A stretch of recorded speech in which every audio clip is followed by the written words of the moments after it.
Est-ce que vous avez vous aussi envie d'avoir un agenda? Évidemment. Allô, allô, la Terre, il est midi, c'est l'heure de l'agenda sur FPP. Bonjour à toutes et à tous.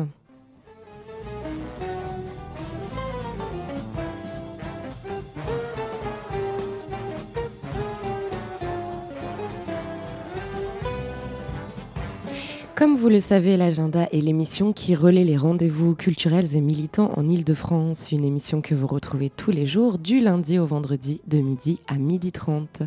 Si vous voulez nous envoyer des infos ou simplement nous joindre, écrivez-nous au 1 rue de la Solidarité, dans le 19e arrondissement de Paris, ou appelez-nous au 01 40 05 03 70. Vous pouvez également nous envoyer des mails à l'adresse agenda@rfpp.net. Et pour intervenir en direct, c'est possible, composer le 01 40 05 06 10. Enfin, pour écouter toutes les émissions ou avoir accès aux infos pratiques des événements dont on parle, rendez-vous sur le site agenda.rfpp.net. Et aujourd'hui, nous avons un grand ciel bleu et nous avons aussi le plaisir d'être en studio avec Tatiana Carlpez. Bonjour. Bonjour. Tu viens aujourd'hui nous partager un de tes poèmes.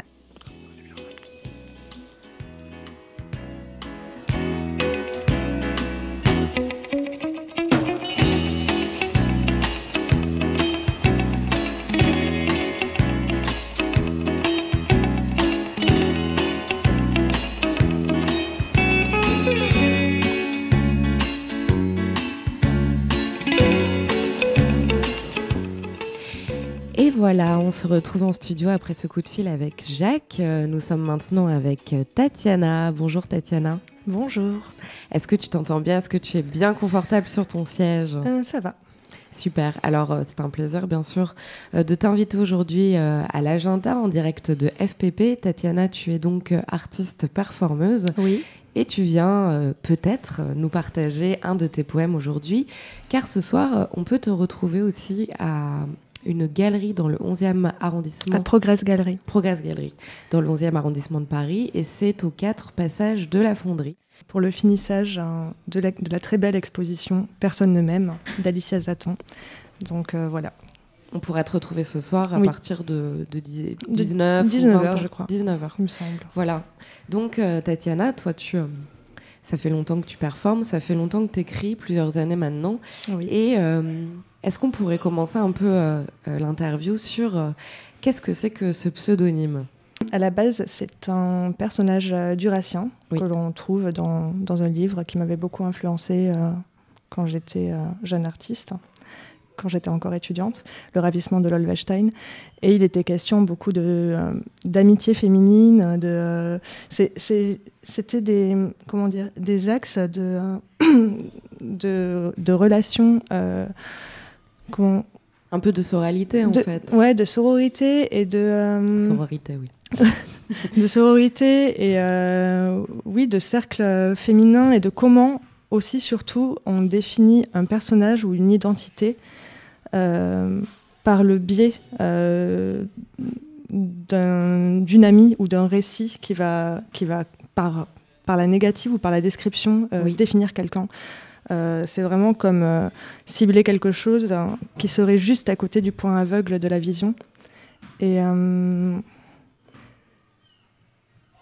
donc, Tatiana Carlpez, plus tard, il y a eu ce suffixe pèse qui est référent directement à un collectif avec lequel j'ai grandi pendant plusieurs années. Donc tu as été membre fondateur. Absolument. Et c'est comme une sorte de nom de famille. Exactement, c'est un peu comment on choisit à la fois sa famille et le fait aussi d'avoir un pseudonyme, il y a forcément un lien avec une présence internet, on va dire une identité self-made qui est à la fois mutable. C'est très important que ce ne soit pas enfermé.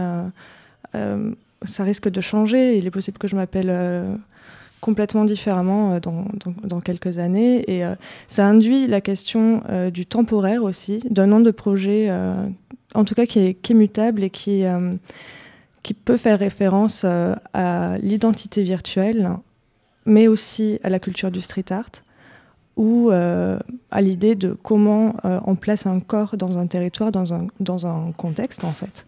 Comment est-ce qu'on s'inscrit avec le nom choisi, en fait. Oui, et aussi, c'est une façon de ne pas m'enfermer. Je choisis de ne pas choisir. Et je choisis de revendiquer vraiment... c'est pas tellement ce contrôle, mais il y a quand même une part de ça. Une part de contrôle sur ce que je veux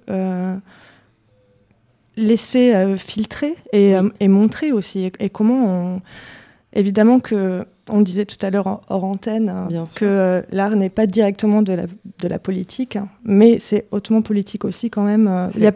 Je dis souvent qu'il n'y a personne qui nous attend. Encore plus aujourd'hui, en fait ça a toujours été le cas, mais personne n'attend de toi que tu écrives ton petit poème ou que tu fasses ta performance ou que tu peignes une toile qu'on va traiter de croûte.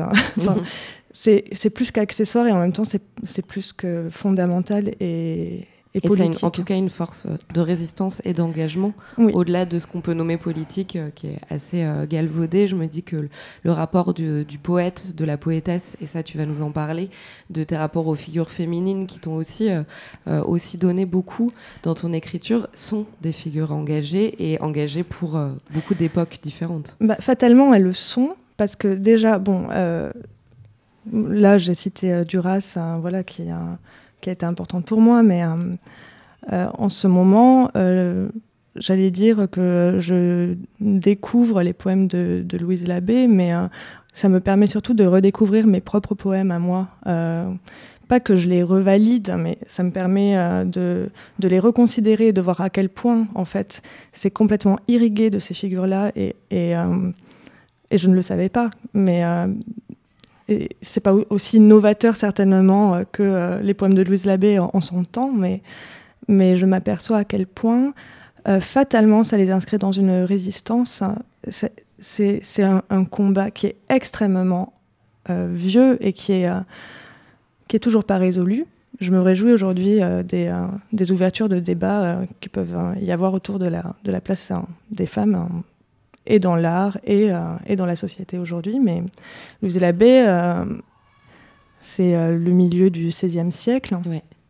Elle a écrit énormément de poésie, très jeune, et elle était maître d'armes. Et encore aujourd'hui, on a tendance à... Il y a des rumeurs qui courent comme quoi elle n'aurait jamais existé. Oui, donc ça aurait été un on personnage efface, fabriqué.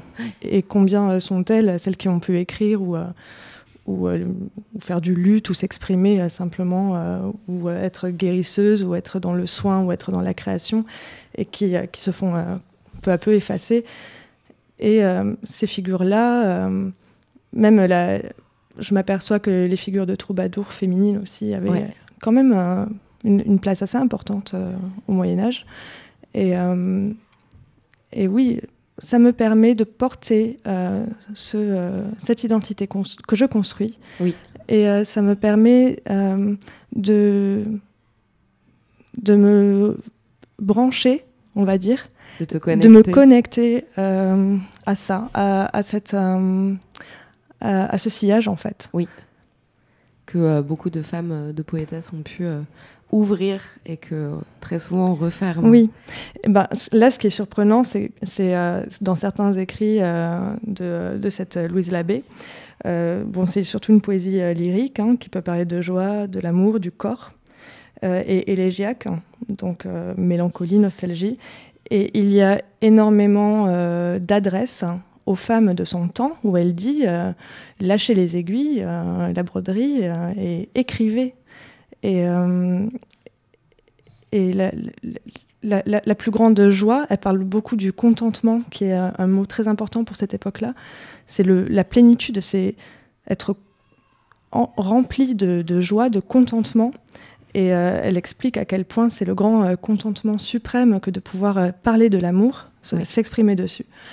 Et donc elle fait beaucoup d'adresses comme ça aux femmes contemporaines de son temps, mais aussi à l'adresse des femmes futures, en fait, en disant 1000 fois vous sentirez que vous n'êtes pas légitime. Elle a été traitée de courtisane, de catin, elle a été discréditée 1000 fois, mais elle appelle à ça, à cette expression, à cette libre expression de l'amour, du désir féminin. Et moi, c'est récent, là, ce que je sens par rapport à ça. Mais ça me donne envie de répondre et de dire, mais ouais, t'inquiète, Louise, il y en a des filles qui font ça, des meufs, et qui... et ouais, enfin, ça... Cette question de l'usurpation ou de l'identité aujourd'hui, quand même, c'est de plus en plus sur le feu, quoi. Il y a vraiment ce truc de... Avec l'usage des réseaux sociaux, d'Internet, du profil aussi. Du profil et d'être fliqué aussi. Bien sûr, de la sursécurisation, surveillance, quoi. Ouais. Et moi, il n'y a pas très longtemps, il y a un professionnel de l'art qui m'a dit oui, quand on est artiste, dans l'art visuel en tout cas, peut-être pas performeuse comme tu l'es, oui je le suis, mais je suis aussi sculpteur et sculptrice. Plasticienne, vidéaste. Et voilà, et qui me disait il faut tout mettre sur la table, quoi. T'as pas à cacher. Mais moi, ce persona-là, justement, me permet d'augmenter de 20% ce que je pourrais mettre sur la table, et personar, et ça veut dire... pour sonner, pour porter la voix plus loin. C'est le masque qu'on portait dans l'Antiquité, le persona, qui permet pas tant du coup de masquer, mais d'exprimer et de faire un porte-voix, quoi. Bien sûr. Comme un micro. Comme un micro, comme on est en train de parler dans la radio. Alors, est-ce que tu le sens? Est-ce qu'on pourrait avoir le plaisir d'entendre un de tes poèmes, Tatiana? Alors, oui.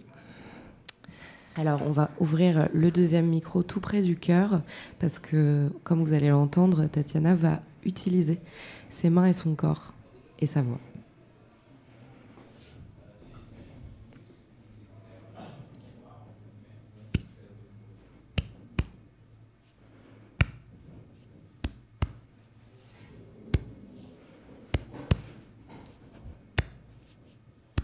La course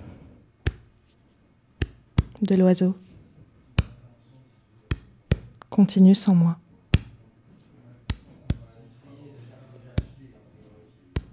Sans un mouvement, on plonge dans l'eau que l'on voit passer. Ainsi sèchent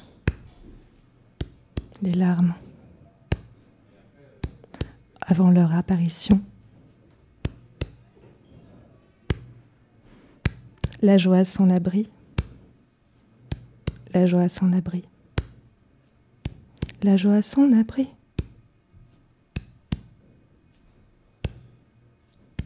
Le soleil frappe des mains, le soleil frappe des mains.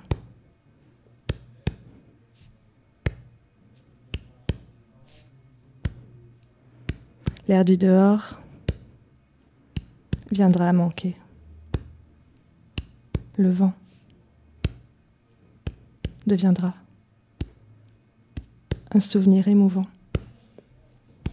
un souvenir émouvant, un souvenir émouvant. Le vrai, le faux et le presque vrai. Buée sur le verre empêche mon œil. La course de l'oiseau continue sans moi. La course de l'oiseau continue sans moi. Dans les sables mouvants, s'enlise, mais reste de toi. Les runes qui sonnent s'éternisent. Zone d'émotions mélangées. Et moi courant. L'air du dehors viendra à manquer. Le vent deviendra un souvenir émouvant. Un souvenir émouvant. Un souvenir émouvant. Un souvenir émouvant. Tout est en désordre. Les cheveux, le lit, les mots, ma vie, le cœur, le cœur, la feuille, le fruit.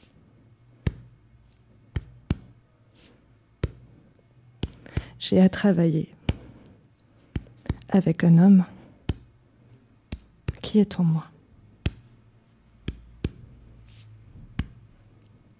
Celui que j'aime est reparti et me laisse comme un pot de terre.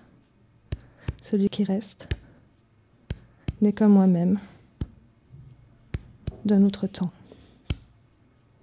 que j'apprends à comprendre, que j'aimerais peut-être.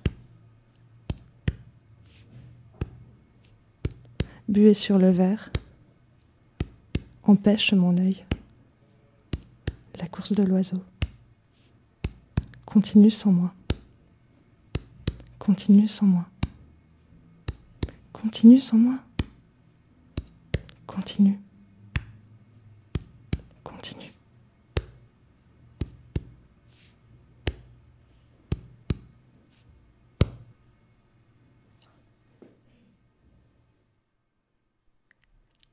Merci Tatiana, c'était un poème de Tatiana Karlpez que vous pouvez retrouver ce soir. Merci à toi d'être venue aujourd'hui sur FPP.